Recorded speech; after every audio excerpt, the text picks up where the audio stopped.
আসসালামু আলাইকুম। আমার প্রিয় বন্ধুর শুভাকাঙ্ক্ষী এবং আমার প্রিয় দেশবাসীকে জানাই শুভেচ্ছা এবং শুভরাত্রি, শুভ বিকাল। প্রিয় শ্রোতাবৃন্দ, আমি অহিংস আনোয়ার কে মোর্শেদ, এদেশেরই নাগরিক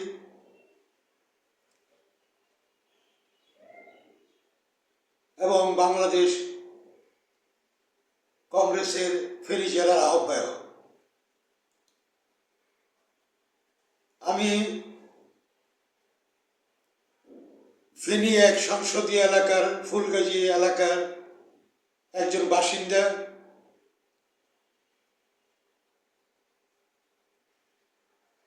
বর্তমানে বন্যার যে ভয়ঙ্কর তাণ্ডব,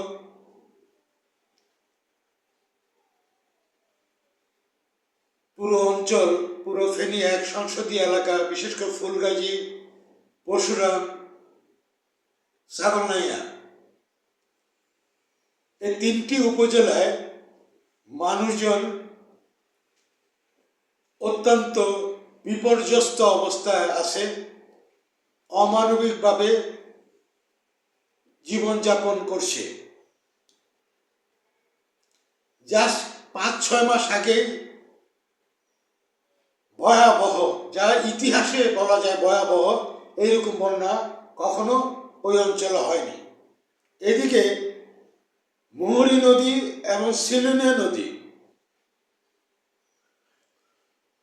বাঁধ ছিল, গতকালকে শুনেছি 12টা, এখন শুনতে পাচ্ছি 14টা জায়গায় বাঁধ ভেঙে গেছে। একবার ভাবুন কি অপরিণতি। পাশাপাশি ব্যাপক আকারে বৃষ্টিপাত, আর তিনও পাশে রয়েছে পাহাড়, পাহাড়ি ঢল। সবকিছু এক কথা বলতে গেলে অত্যন্ত ভয়ঙ্কর অবস্থার ভিতরে আছে। গত বন্যার যে বিপর্যস্ত হয়েছে সেটা কাটিয়ে তোলা আমার মনে হয় আগামী 2-3 বছর লাগবে। এর ভিতরে আবারও একই অবস্থা, তাহলে অবস্থা কতটুকু ভয়ঙ্কর হতে পারে।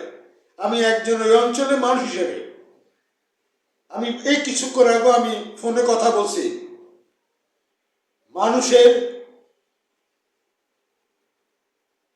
আত্মচিৎকার। ফসল ফলাতে পারে নাই বিগত 1 বছরে, এখন যা একটু আশা ছিল এখন আবার শেষ করে দিল। মানে সবগুলো পরিবার আজ একেবারে বিপর্যস্ত। এই প্রেক্ষিতে তাদের কি প্রয়োজন? খাবারের প্রয়োজন, অর্থের প্রয়োজন, বিদ্যুতের প্রয়োজন,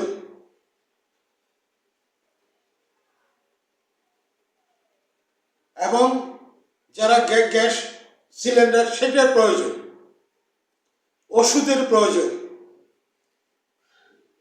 ওর স্যালাইনের প্রয়োজন, শুকনো খাবারের প্রয়োজন। সর্বোপরি বেশি প্রয়োজন হলো অর্থ। এখন পর্যন্ত যতটুকু শুনছি চোখে পড়ার মতো কোনো তৎপরতা দেখিনি। তা আমি আশা করব, এবং ফেনী এক সংসদীয় এলাকার বন্যাগ্রস্ত বিপর্যস্ত জনগণ আশা করে গ্রামীণ ব্যাংক, সারা বিশ্বে সমাদৃত গ্রামীণ ব্যাংক, বিনা সুদে, বিনা জামানতে, দীর্ঘ মেয়াদিতে, সহজ কিস্তিতে প্রত্যেকটি পরিবারকে 50,000 টাকা করে অনুদান হলে তো খুবই ভালো, আর না হয় ঋণ দান করুন, কোনো জামানত, সুদবিহীন, দীর্ঘমেয়াদী। এবং ফেনী জেলাবাসী আশা করে গ্রামীণ ব্যাংক থেকে কারণ গ্রামীণ ব্যাংক গরিবের ব্যাংক। যদি তাই হয়ে থাকে, জনগণের বাস আকাঙ্ক্ষা যে গ্রামীণ ব্যাংক পাশে দাঁড়াবে।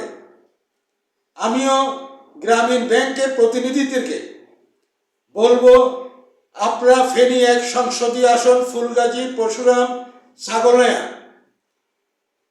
যারা বিপর্যস্ত, প্রত্যেক পরিবারকে অন্তত 50,000 টাকা করে বিনা সুদে বিনা জামানতে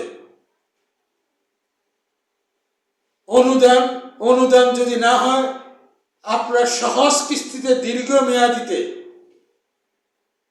ঋণ দান করুন এক্ষুনি।